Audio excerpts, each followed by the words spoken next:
बनमल्ली परि जेते सबु कलाकार तांकर प्रतिभा एथि हुए जे प्रसार। श्रोता बंधु, पवित्र आलोकर पर्व दीपावली अवसर में आचार्य क्षितिज जेनांकर एक स्वरचित कवितार शीर्षक दीपावली।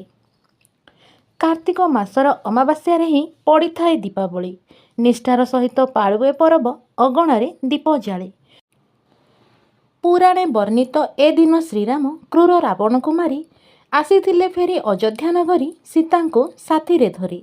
जेहेतु पाछटी थिले दीप जाली दुहीं को अयोध्यावासी सेही दिन ठारू पाळु दीपावली पर्व एहा तार किंबदंती।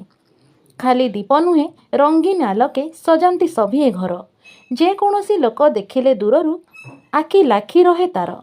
अगणा को परा गोबर रे लिपि फूल धूप दीप थोई बड़ बड़ुआ को डाकंती भक्ति रे पिठापणा भोग देई।